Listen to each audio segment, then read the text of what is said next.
Have you ever wondered why some people seem to succeed so effortlessly while a whole lot of others, who sometimes even started ahead of them, continue to wallow in all sorts of poverty, lack, and want? The difference between you and your destination, hmm? The difference between you and that place that you think you want to go, the difference between you, your current you, and that person is your mindset. Make no mistake about it. You see this thing called mind, that is in fact, it is the greatest wonder of all time. That God has put it in our heart and in our consciousness, the ability to think and imagine something, and from our imagination, that we can call forth that thing through our spoken words and our heart belief or belief systems, and then proceed to act in accordance with that belief that we have in our heart, to the end that we can actualize that thing which we conceived in our mind. There is a way Bishop Dr. Paul Eneche puts it. He said, what your mind cannot capture, what your mind cannot picture, your hands cannot capture. Permit me to say that again. What your mind cannot picture, your hands cannot capture it. I will share a quick story with you. When I left my boss's place, when I was settled, that was in 2023, the moment I left, I was picturing myself and a global conglomerate, as the director of a global conglomerate. Oh, yes. And if you look at our logo, you will see the A to Z Conglomerate Limited. You will see the sign of the globe, and then you will see an eagle on top of that globe. That is actually what I had in my mind. That is what I saw in my mind. And by the grace of God, I have not gotten to that point yet, but I'm no longer at the point where I was when I even pictured it. What am I saying in essence? That the mercy of God, through the things that we pictured in our hearts, in our mind, and proceed to believe it with our heart, confess it with our mouth, and then proceed to act towards it, that it can be achieved. Well, shortly when I was settled, my mom settled me, my boss settled me, and when I started, even before I was settled, I had already been writing out everything.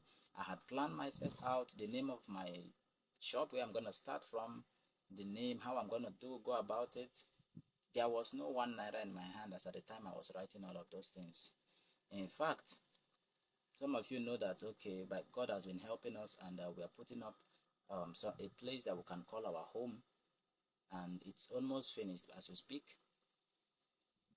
All of that happened when I was still under my boss. I was drawing the plan. In fact, I drew the plan to my house while I was still a serving boy. I drew the plan of how I'm going to be a supplier to most of those NGOs in Ogoja and its environments, and even outside, while I was still a serving boy. I pictured all of that, and I saw the possibility of it.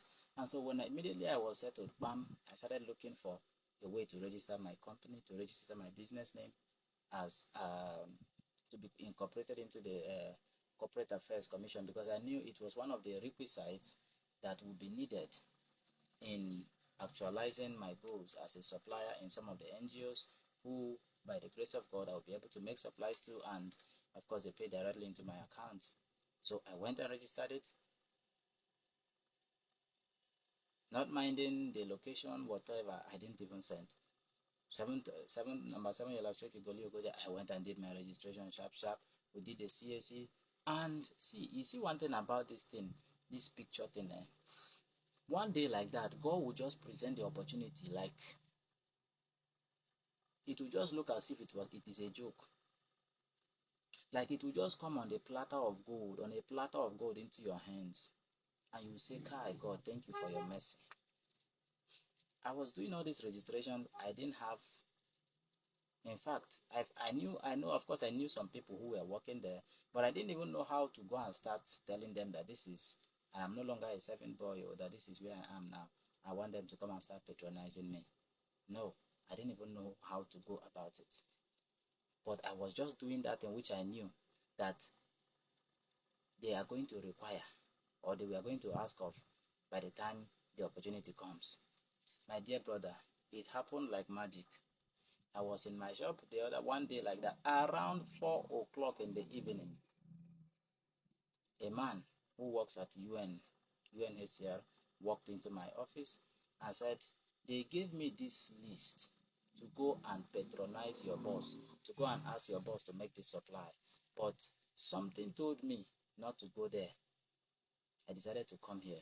Can you make this supply? I collected the list. I looked at it. I saw the quantity. Some of them were up to 300 pieces of jota.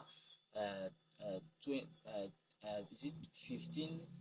No, 150 packets of this thick file, the leather type.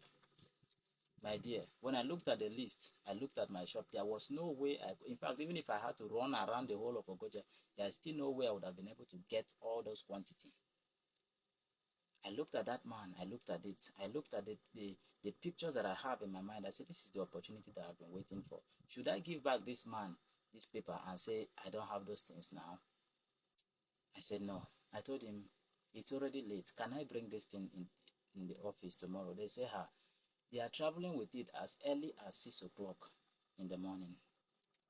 My dear, that was how I started making calls. How much was in my account? There was not much money in my account. But I used my credibility and the fact that I knew those people. I started calling. Somebody was making the arrangement. God was taking. In fact, everything I was just saying, it was happening just like that. They packed everything, back. They arranged it. They sealed it in a carton. They say, we have given it to the job man. Oh, you can continue to call the job man. They carried it to the back. They say, motor don't full. Oh, because it was already close to 5 o'clock. They start loading normally by 4. Motor don't already they full. I had to call the boss of the driver that was at the park. I said, sir, please call your driver. Let him reserve a space for me. They are still bringing more things. The things are much. And as God will have it, the man called the man, the driver at Onisha Park, there in Onisha. They created a space for me. They packed everything. And as God will have it, back. The next morning, as early as 6 o'clock, the white man who sent that man to bring that list to me started calling my line. I picked it. He said, yes, I am Mr. Jonas. I am Mr. This, I am that. Where are you? We want to get those things immediately. They are traveling with it to Calabar. I picked up my phone. I called the driver. The driver told me he was still at Yahe, that the motor spoiled. I almost fainted. My dear, to cut the long story short, that same day, before 8 o'clock in the morning, I was able to make that supply. And at the end of that supply, I made my first close to 1 million naira. And I proceeded to, that same year, make a whole lot of supplies to them. Throughout that year, I was the one supplying them stationaries. What am I saying in essence? All of this happened because, apart from the fact that it was the will of God, it was God's hand that was mighty upon me that was causing it to happen. The truth of the matter is, I was equally playing my part. And what is that part? I did the right thing. I prepared for my tomorrow today. Make no mistake about it, my brother. You see that place you are targeting. You see that place. You see that height you are intending. You see that course you want to. You see how powerful your future is. If you don't prepare for it today, that tomorrow will come and you will still be dreaming. Dreams will remain dreams if you don't act towards that dream. May God grant you the grace to act while you dream.